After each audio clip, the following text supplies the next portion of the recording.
In this video, I'm going to start our 6.1 notes, and our learning target for today is that you will be able to solve a system of equations, and specifically by graphing. So I want to talk to you again, what is a linear system? I did a previous video on my vocabulary where I covered this, but I'm going to just cover this one more time. What is a linear system? Well, a system is a group of two or more linear equations. And we're talking linear equations, meaning straight lines. Now, what does a system of equations look like? Well, it's going to look like two lines that will somehow cross in a plane. And so let's say you have your x and y axis. We're going to investigate how are the possible ways that two lines can cross. And so it's going to look something like this. So that's what we're going to look for. Now, the answer will look like a point. Your answer is going to look like a point, an x comma y. And I want to show you what possibilities that you could have.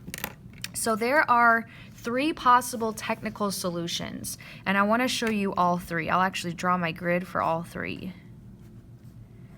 Now, in this picture here, I showed how two lines can cross and somehow meet at a point.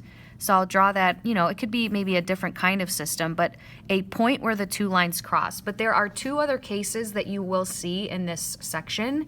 And another one is where the lines actually never touch because the lines end up being parallel. So if you had two parallel lines, in this case, there would be no solution.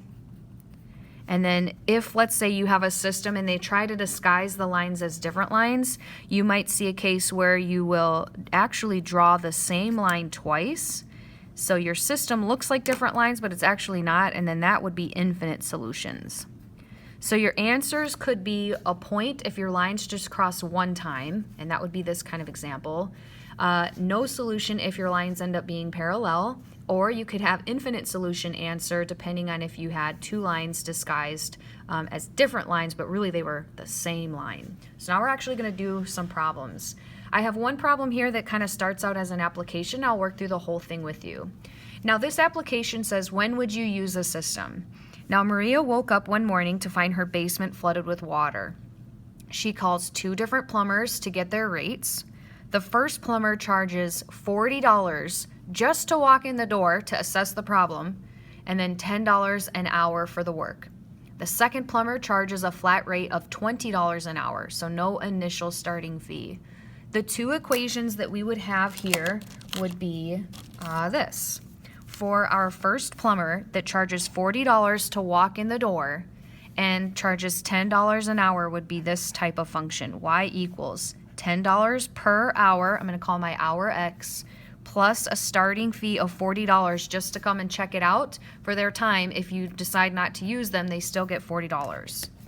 And then the second plumber charges a flat rate of $20 an hour. So this would be $20 per hour of work. So number of hours of work is already labeled here. This is our x variable, and the cost for the project is our y, our what she's ending up going to be charged. So what we're going to do is graph these two equations, and then we're going to look and find if they intersect and at what point they intersect. So I'm going to graph this starting line at 40 on the y-axis because there was a starting fee of $40, and then I'm going to go up $10 per 1 hour of work. Now notice my scale. This is 50, so 40 to 50 is up that 10, and then over to 1 hour. Now then up to 60 for 2 hours, 70 for 3 hours, 80 for 4, and I'm going to continue this process of graphing the points. So once you get your pattern down, it's pretty easy to connect.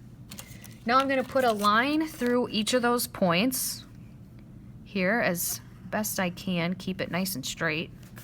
And then I'm going to now graph my second equation, which is y equals 20x. Now this one has no starting fee, so we're going to start at 0 because there was no initial cost. But now my slope is going to go up $20 per 1 hour. So up $20 for 1 hour, $40 for 2 hours, $60 for 3 hours of work, $80 for 4 hours of work. oh, look, we just made our connected points here. So now I can know where they cross.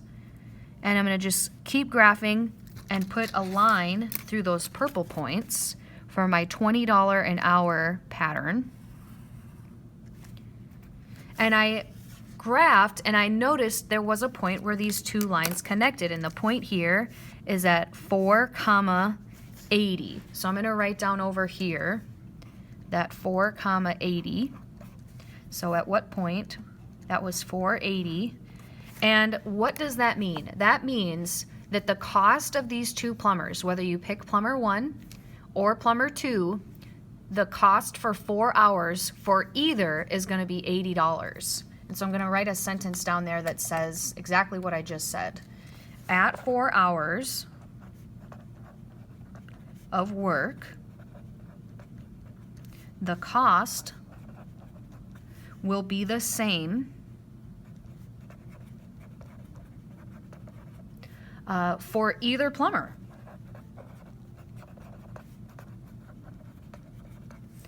So, and that, I'm just going to write that price down, $80. Now, look at your equation before that 80. So I'm going to just kind of hide this part of the graph over here. Just pretend that's not there. Before that, the purple line is underneath. So before that time, it's cheaper to go with plumber 2 because the purple line is underneath where the cost is smaller. And that also means that your red plumber, the first plumber here, is more expensive if there is less than 4 hours of work. So I'm going to say over here, if less than 4 hours of work, plumber 1 is more expensive. So that also means, right, purple is cheaper, okay? So the second one. So now I'm going to look at the second half of the graph.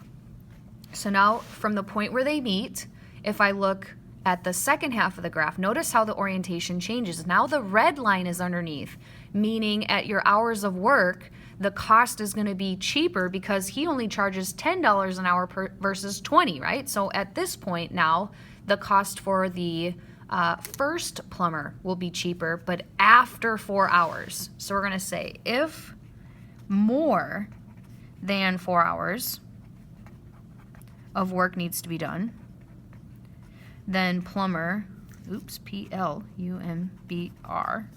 plumber 1 is less expensive. Thus, plumber 2 is more expensive. And so not only do we know a point where they cross where they're going to be the same, but we also know information before that point and after that point. Stick with it. We got a few more videos to go.